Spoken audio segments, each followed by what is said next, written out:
মাছ নদীতে ট্রলারের ইঞ্জিন বিকল হয়ে বিপত্তি। হ্যাম রেডিও ও পুলিশ প্রশাসনের তৎপরতায় প্রাণে বাঁচলেন 22 জন পর্যটক।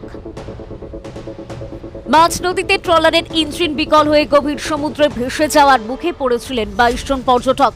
রুদ্ধশ্বাস উদ্ধার অভিযানে হ্যাম রেডিও, মৎস্য দপ্তর ও পুলিশ প্রশাসনের যৌথ তৎপরতায় প্রাণে বাঁচলেন সকলেই। ঘটনাটি ঘটেছে পূর্ব মেদিনীপুর জেলার দীঘা সংলগ্ন হুগলি নদীর মোহনা এলাকায়। স্থানীয় সূত্রে জানা যায়, গত 25শে ডিসেম্বর বড়দিন উপলক্ষে দক্ষিণ 24 পরগনার পাথর প্রতিমার গোপালনগর পঞ্চায়েত এলাকা থেকে 22 জন পর্যটক একটি ট্রলারে করে জলপথে চড়ুইভাতির উদ্দেশ্যে দীঘায় যান। পরদিন 26শে ডিসেম্বর পিকনিক শেষ করে বাড়ি ফেরার পথে হঠাৎই দীঘার মোহনা এলাকায় ট্রলারের ইঞ্জিন বিকল হয়ে পড়ে। প্রবল স্রোতের টানে ট্রলারটি ক্রমশ গভীর সমুদ্রের দিকে ভেসে যেতে থাকে। পরিস্থিতি দ্রুতই ভয়াবহ হয়ে ওঠে।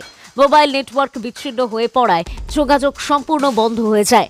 সেই সময় ট্রলারে থাকা এক পর্যটক কোনো রকমে হ্যাম রেডিওর সঙ্গে যোগাযোগ করতে সক্ষম হন। এরপরেই হ্যাম রেডিও কর্তৃপক্ষ, মৎস্য দপ্তর, উপকূলরক্ষী বাহিনী ও পুলিশ প্রশাসনকে বিষয়টি জানায়। খবর পেয়ে মৎস্য দপ্তরের পক্ষ থেকে স্থানীয় মৎস্যজীবীদের উদ্ধার কাজে নামানো হয়। পাশাপাশি পূর্ব মেদিনীপুর জেলা পুলিশের অতিরিক্ত পুলিশ সুপার মিথুন কুমার দের নেতৃত্বে শুরু হয় উদ্ধার অভিযান।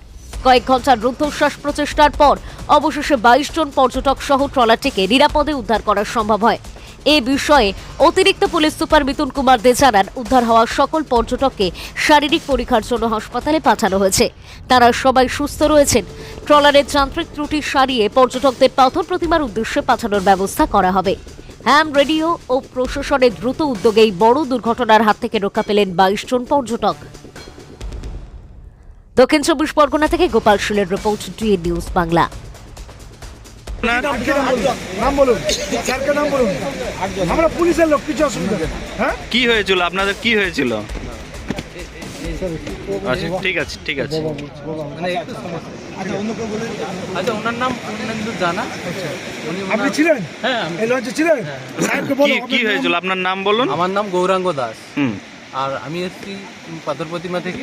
হুম আর এসে এইখানে মানে আমরা এই রাত্রে এই খালের মধ্যে রাতে থাকবো, থেকে ওই মন্দির ফন্দির কাল সকালে দেখতে যাব। হুম। ওই জন্য এসেছিলাম। এই দেখে এই খালের মধ্যে এসেছি। ভটভটি আমাদের নৌকোটা এই হঠাৎ করে ইঞ্জিনটা খারাপ, ইঞ্জিন না, গিয়ার বক্সটা খারাপ হয়ে যায়। হুম। তারপর আপনারা কিভাবে যোগাযোগ করলেন? আমরা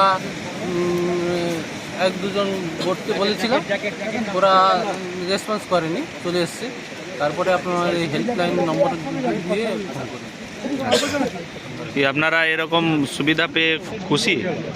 খুব খুশি, আনন্দিত। কি নাম বললেন আরেকবার আমার বলুন। নাম গৌরাঙ্গ দাস। ঠিক আছে, চলে আসুন। আর কে আছে?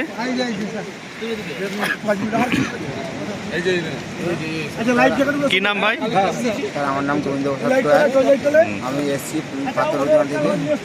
আমাদের মেশিনের স্যাপের জন্য আমরা এই পরিস্থিতিতে পড়েছি। ধন্যবাদ।